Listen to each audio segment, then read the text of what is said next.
Sejam todos muito bem-vindos ao grupo de pesquisa Cidiscom da Universidade do Estado do Amazonas.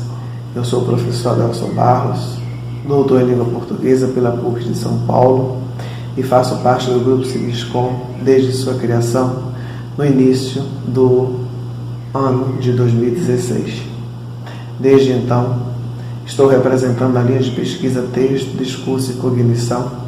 Essa linha surgiu a partir da tese que estava em andamento naquele momento.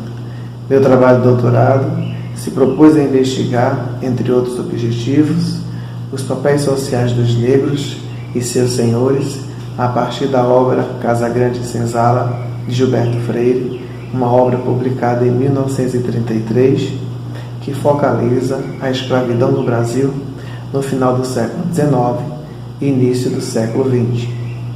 Essa obra é considerada pela crítica uma das mais importantes sobre a escravidão brasileira, sobretudo no Nordeste. Outro objetivo foi analisar o discurso utilizado por Gilberto Freire em Casagrande e Senzala para focalizar a escravidão brasileira e como são construídas as representações dos negros a partir da obra. Apresenta também o êxodo realizado de maneira forçada de milhões de indivíduos africanos que mudou as feições do mundo, bem como a exploração do trabalho escravo mudou não apenas a trajetória dos povos africanos, mas da própria humanidade. No Brasil, os negros eram vendidos, comprados, para realizar serviços rurais e domésticos. Desde o início, havia uma diferença entre os serviços femininos e os serviços masculinos, diferenciados pelo lugar, dentro e fora da casa patronal, se estamos tomando como referência, como base, Casagrande e Senzala, de Gilberto Freire. Assim, o negro era objeto de compra e venda, usado enquanto rendia e dava lucros, caso contrário, descartados. Por essa razão, não estava integrado na sociedade como ser humano, sendo discriminado socialmente e representado como objeto. Esse negro, que na maioria das vezes, e ainda hoje é, aquele discriminado socialmente e que não pertence ao grupo, que sofre resistência e exclusão no processo de inserção social e de ser sujeito social, e que nunca deixou de ser o outro no ideal de Brasil e suas elites. Preconceito que ainda é muito presente em todos os campos sociais e em um país fortemente miscigenado, e quanto mais negro, maior a discriminação. Na busca de uma justificativa, não apenas política, mas também moral, o escravismo gerou uma ideologia. Sua existência foi legitimada ao usar os preconceitos nascidos do trabalho escravo como um fundamento ideológico que reduziram o negro a um estado de inferioridade.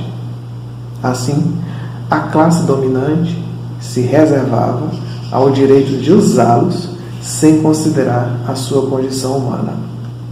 Cabe ressaltar que o racismo não é natural. O racismo se aprende e, portanto, se ensina. Não surge espontaneamente a partir de experiências cotidianas. A sociedade necessita de categorias sociais de diferença, critérios de superioridade, ou seja, uma legitimação para o seu racismo.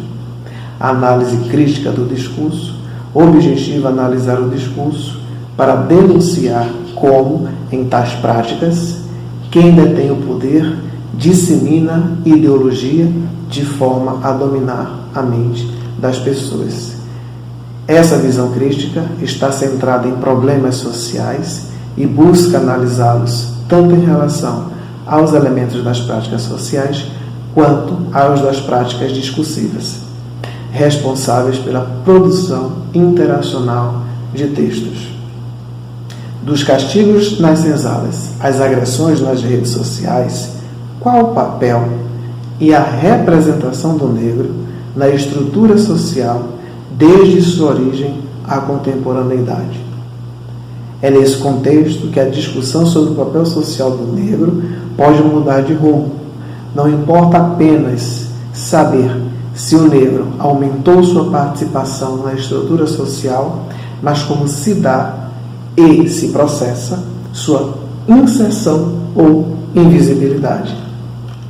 Este é um debate necessário em uma sociedade que ainda vive o mito da democracia racial, mas que, na verdade, é permeada de preconceito.